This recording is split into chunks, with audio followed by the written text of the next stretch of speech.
Publishers try to get you to pay attention to a game in a lot of different ways, with one of the most straightforward being an eye-catching cover, as with this example here on Furnace, a game designed by Ivan Lashin and Russian publisher Hobby World.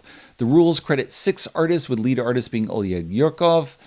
So let's give credit to him, or just the entire Hobby World team, for putting this together. This image is very iconic and it's eye-catching in a lot of different ways. It gives a lot of information in a small image here. You've got the 19th century industrialist who is doing some sort of manufacturing or producing. You've got all the smokestacks around. You've got this negative image here showing lots of different buildings. So you really get the idea that you are layering lots of things together to make something go on here. You got this red here. I guess this guy is the beating heart of the industrial society here, running businesses.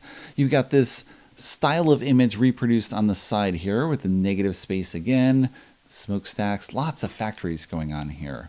And the simplicity of this image mirrors the game inside, in which over 4 rounds you are going to be collecting cards to extract raw materials, coal, oil, and iron, and then process them. That's it. Very straightforward in terms of what you're doing in the game, and all you're doing is working with raw materials in order to earn as much money as possible. You are the furnace of the economy in 19th century Russia. That's what you get from here. Let me show you how this works. Here are the components for Furnace, with each player having a set of 4 bidding tokens. You also have a color reminder because you'll be placing these bidding tokens on cards throughout the round, but you can always know who is who by referring to their token, and it's a nice touch that they're uniquely shaped. You also have some upgrade markers, money, and components for the raw materials in the game, the coal, the iron, and the oil that you will be extracting and then processing through these cards. Over the course of 4 rounds, you'll be acquiring cards and using them. The cards are double-sided, so at the start of each round, you cut the deck so you don't know what's coming, and then lay out 6 cards for 2 players, 7 cards for 3, and 8 cards for 4. The cards are fairly minimalistic. You have a line at the top that shows extraction or processing. You then have a basic line here. Again, extraction or processing. Everything's fairly straightforward. At the bottom, you have a grayed outline, and this is what becomes active if you upgrade the card. If you upgrade, you get both the basic action and the advanced action, but you don't start with that, but it's grayed out to show you what's there. It's a nice design touch. So these are the 8 cards available. What I want to do might depend on just my goals in the game or what I start with, because each player gets a starting building that has slight differences to it. This player starts with 2 coal, and they have a processing line where they want iron. This player has coal and then wants more coal. This player starts with coal and iron, processes here. This one processes oil, and this player gets an upgrade token as a bonus and wants to process both coal and iron. So you have slight differences at the start of the game, and your differences will become larger as you acquire more buildings. So the white player has the first player marker, and they will bid by placing one of their tokens onto a card. Let's say this one. Once you have a token on a card, this player cannot bid again on this card. So if you've got a white token on a card, white player cannot bid on it. Additionally, once a 4 is on a card, no one else can bid a 4 on that card. So yellow player would have to go somewhere else, but of course they can bid with whatever thing they want. Maybe they want to go here with a 2. Maybe the black player wants to go here with a 3. And you might think, why go there if you're just outbid already? But there is a reason. So you'll continue placing tokens on the board until everything is covered. You can place them in any order you wish, as long as you follow those rules. Don't go where you already have a token, and don't go where you have the same color. So again, I can go there with the 1. I can go here with a 3. Either of those is fine. Once players have placed all 4 of their bidding tokens on the cards, the auction phase of the round ends, and you resolve who gets what. Here are the bids at the end of round 1, and the different size tokens make it easy to see who has bid what on which cards. It's a nice production touch to have those different sized tokens. You are going to resolve the cards from left to right, and whoever has placed the highest number on a card gains ownership of that card, but anyone who has bid less than that is compensated with what is on the top of the card. So the yellow player will gain ownership of the card, but the red player will get 2 coal because they have bid a 1, and the white player will get this compensation twice. So they will in fact get 4 coal, which might be better than getting the card itself. It all depends on what you are trying to do over the course of the game. But the yellow player gets the card. We'll talk about that later. The yellow player will get 2 iron, and the white player gets this card. The red player gets this one. The yellow player here gets 2 iron. Well, they may not have had iron before, but with their 2 bid on this card, they were able to acquire 2 iron, and now they can process an iron into oil. And if they had a higher number on here, they could do this processing multiple times, up to whatever limit they want, equal to their bid number at the most. Okay, so there's that. The black player gets this card. Black player gets 6 coal, white player gets the card, and so on. Okay, sometimes no one will bid. Sometimes you'll bid on a card thinking that you were going to win it, but instead you get the compensation, so hopefully you can use that and you have planned for either occurrence. You're placing only 4 tokens during an auction phase, and yet each of those phases feels like a mini game in its own, often because you were trying to figure out what other people want and then how you can optimize what you are going to get, whether it's the card itself or the compensation, which can sometimes be better, just depending on what you're trying to do. Maybe you place a 3 on a card that would get you 2 coal, which would be 6 coal, if someone else puts a 4 on that card, which means you get compensated. But what if no one goes there and you actually just get the power, which is a processing power, which you can't use, and so you kind of wasted it? Maybe you should put only a 2 there? But the 6 coal will give you more stuff in the long run. You can wait and try to see whether you can place a 3 later if someone does go there with a 4, but if someone else places a 3, or someone places a 3 and then someone else places a 4, well, now you're out of luck. And so you've got a great feel to the game, whether you're bidding first, whether you're bidding last. You've got the options of the different tokens, and then those options go away over the course of a round, because you can't go where you've already been, and you can't go where the same number is. So if you have only the 1 and 3 left, you see, okay, there's only these options available to me, and how am I going to make use of them? But those options are available partly because of what you did earlier. You were kind of responsible for what goes on, in a way, yes, but other players are as well. And it's great interaction between everyone trying to figure out what you can get out of things. Now, sometimes you'll have a mix of cards where you'll have 3 nearly identical cards. And you're like, okay, whatever, I can get coal wherever I want. But what are the things I really want right now? You're trying to build an engine over the course of a game. You want to get money in the long run. So of course you need some processing abilities that are going to lead to money, but then you need the raw material to feed those in.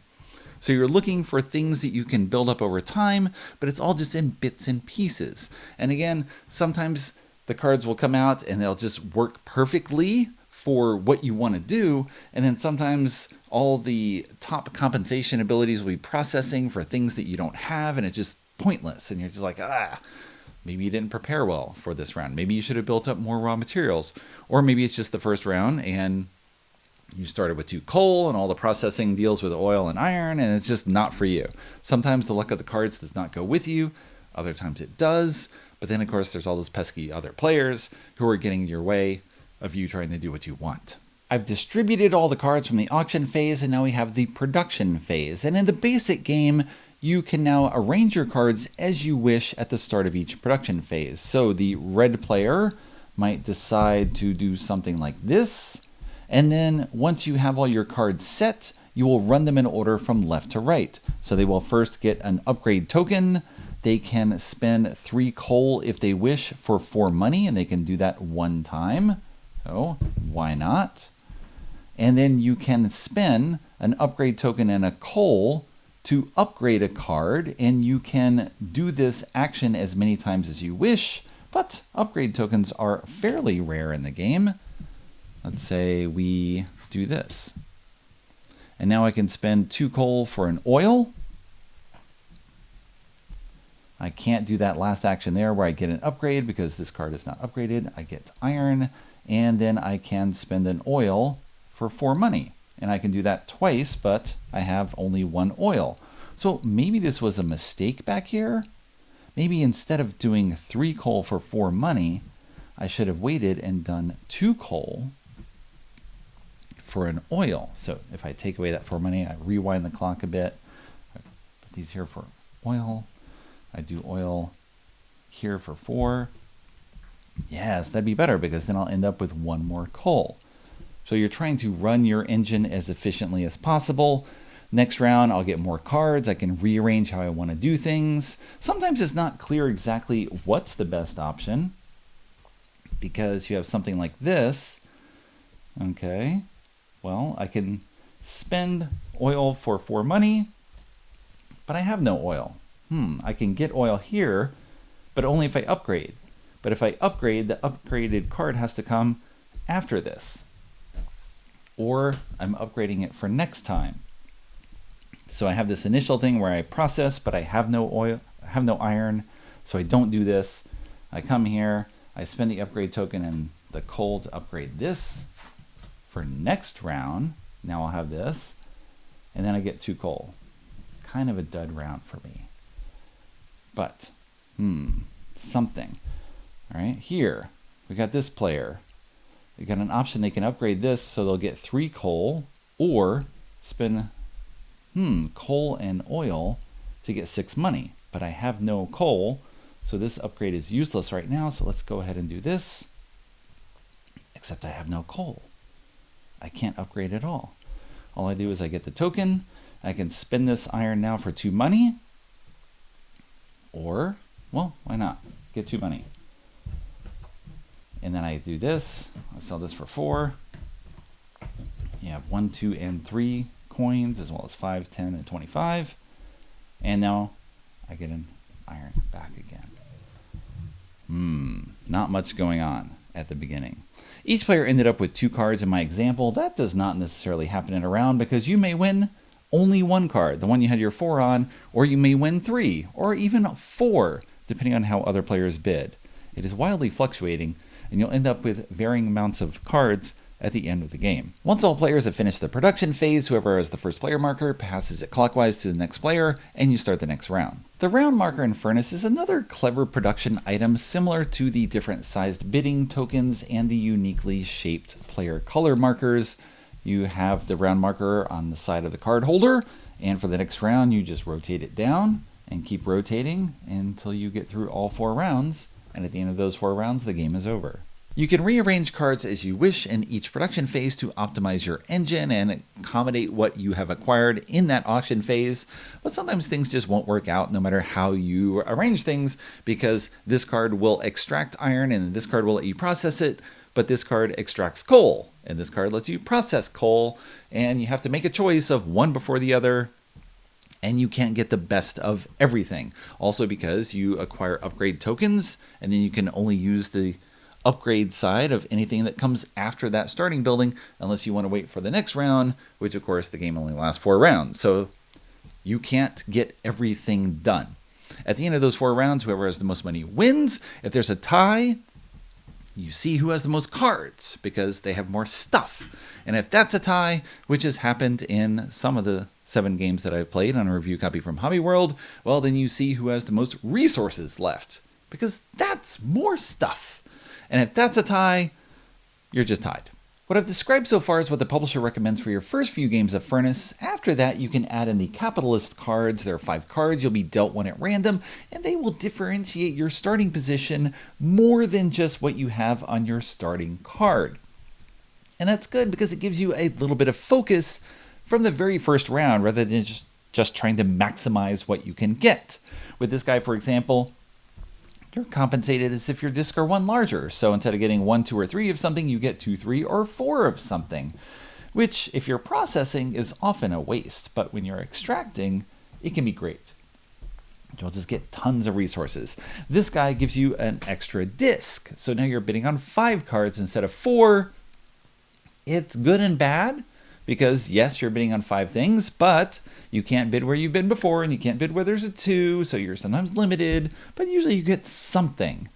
You get something. Or you place the 2 early and you force other people into things they don't want, because now you've blocked off 2 things with 2s. With this one, you can upgrade with iron instead of upgrade tokens, assuming you spend all your upgrade tokens, but this gives you something to look at and bid on. You want iron. Focus on that. Make advantage of this, because the more you can upgrade, the better in most circumstances. With this one, you can spend 2 coal to run a card again during the production phase, which is usually great. So now focus on coal. Get something there, at least a little bit. Sometimes you'll just have too much coal. You'll be overrun with coal because you need to balance the extraction and the processing, put everything together. Okay, this one you can place where you've already placed. You can ignore the auction rules. And if there's a tie, you'll be compensated. So you can put your 4 on something and you'll be compensated rather than winning the card, which may be exactly what you want, especially when you get to the end of the game where winning a card means you can use it only once. If you get this and you get compensated, you've got 4 times the compensation ability.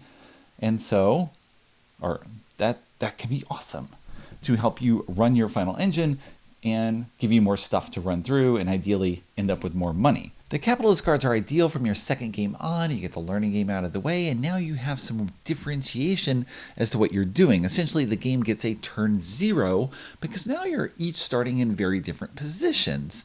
Without those cards, okay, you have 2 coal and I have a coal and an iron. That's not that much different.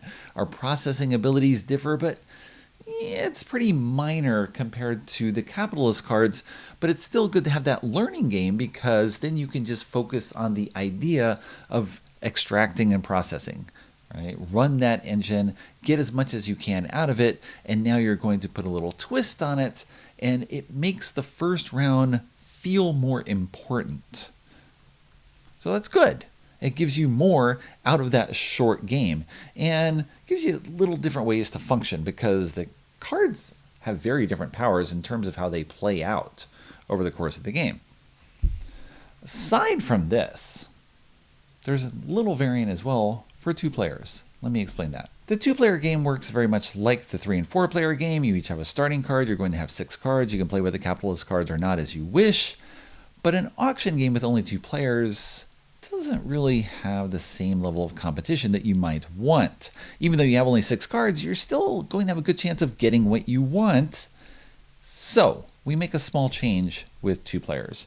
Each player is going to bid like normal, placing their tokens down, and then the second player in that round is going to roll a die, and whatever number comes up, you're going to place the lowest token available onto that card. So 1, 2, 3, 4.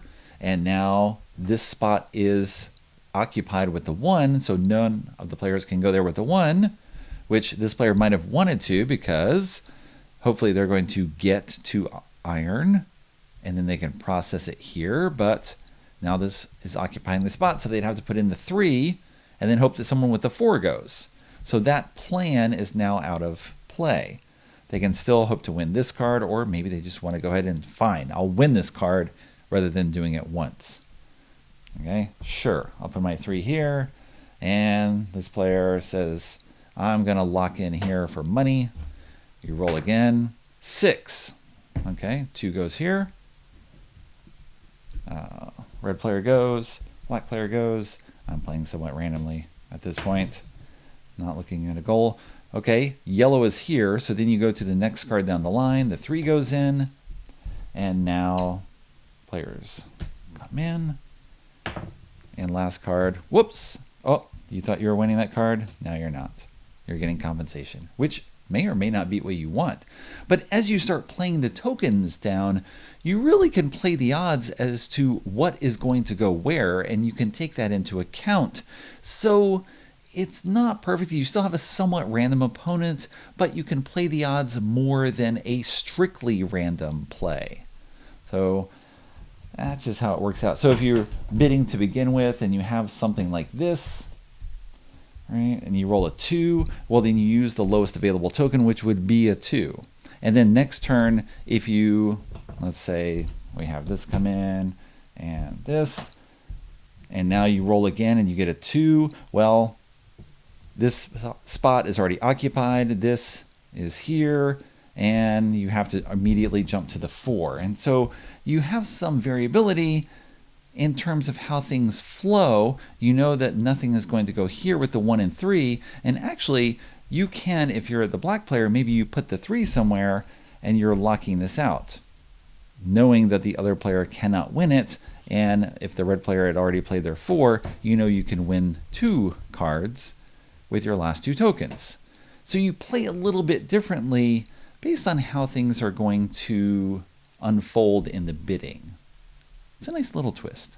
So there's an overview of Furnace, which, as I've mentioned, I played 7 times on a review copy from Hobby World, and I played it multiple times with 2, 3, and 4 players. And I played it so many times in part because I was trying to figure out what I really think about the game.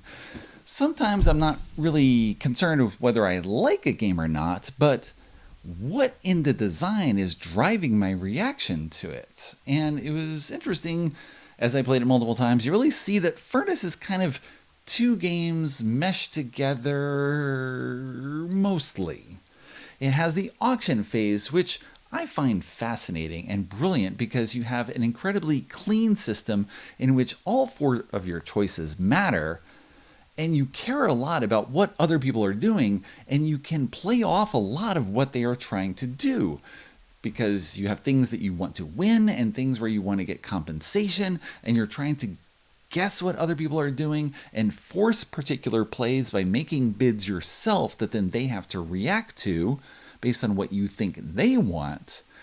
And it's so well done, and it's great whether you're the first, second, third, or fourth player bidding, because every position is good, and things play out differently based on your roles and the other players in the games and how things develop over time. It's just very clean and wonderful. And then you go to the production phase of the game, which is a lot of this, where you're just head down, I'm trying to figure out, and this is going to go here, and then this will give me 2 coal, and then it'll give me coal. Then I can process, and I'll have 4 left over, and I'll do it. And I figure, oh, okay, and it's just like, whoa, are we playing together? What is happening over here? It's just head down optimization of everything, trying to figure it out. And you might run through, and we were doing a system where we put the cubes above as the input, and then you got the output, and then so you're trying to figure out how to optimize everything, and it takes a long time. And then then we're back in the auction, which is cool. And so it's got this very different feel between the halves, because one is so involved and the other is not. And somehow this was completely unclear to me, just how to properly describe it. And I was talking with a friend I play games with, the game designer Matt Wolf, who said, well, yeah, Eric, you like tactical, highly interactive games, which I'm like, yes, I definitely do. That's all my favorite stuff. The Knizia, the Shock, the Colavini titles, that describes them perfectly. And that is the auction game, where we're creating this shared space, we're fighting in it, we're trying to grab the things we want, I have to worry about what you want, and we're all conflicting over what we are trying to do. And then after that, we retreat to our corners, and we do stuff on our own. And you may be there, you may not, you went off to the bathroom, you went to get a drink, whatever. I'm just doing my thing and running my engine. And it feels very solitaire. And usually I'm fine with multiplayer solitaire games, or at least I'm okay with them. But this just felt completely like nothing. There's a lot of multiplayer solitaire, you're still competing for things indirectly. There's competition for spaces or actions or resources or whatever. But here it's just running your engine. And then heads up again. Okay, I've got this stuff left over, all this coal, and now what are the cards? Because now that matters. I'm going to see what I want for the round. And it's a weird split between the two feelings of the halves of the game, which didn't really work for me. I want something more that's like, I want the auction feeling throughout the whole game, but I don't really know what I would want from that, except possibly just the auction in another game. I'll mention by chance, When I was playing the game with Matt Wolf, he said, "Oh, this auction is extremely similar to a prototype I'm working on that is for, I believe, publication in 2022, 2023, something like that, where it's an auction system where you're getting something or you're getting compensation." And so it was all very similar. And Matt was a little bummed about that because, of course, you think you have this awesome, unique idea for what you're going to do, but there are so many designers coming out with so many games that, yes, something you create is going to be created by something else. But at least now he's aware of it and he can see if he can put his own different twist on it or something else going on that sort of separates his creation from what is here in Furnace. So it's an interesting little coincidence that came about. But again, Matt nailed it perfectly where this tactical interactive element of the auction is so good. And I just want less of the production. And so there is a variant in the rules, which I recommend, in that in the production phase, you just lock the cards. Whatever order you put them in, they stay in that order for the rest of the game. And when you acquire new cards, you put them to the left or the right or in the middle of other cards. They can go anywhere, but once you place them, they're locked. And now you're just running that cycle, and then you'll add more stuff in it and you'll run it again. And that reduces the thinking time where you are trying to organize and figure out exactly what can go where, because now you're just set. I know this thing at the end, I need oil in order to get money. And I just acquired something that will give me oil, but I have to upgrade it, so it has to come after the starting thing. But this gives me the, and you can figure out things a little bit more straightforwardly because you have fewer options for what you're doing. And fewer options for me is often good because you are trying to fit the perfect thing in that space. And it gives you more direction in the auction round for what you're trying to get.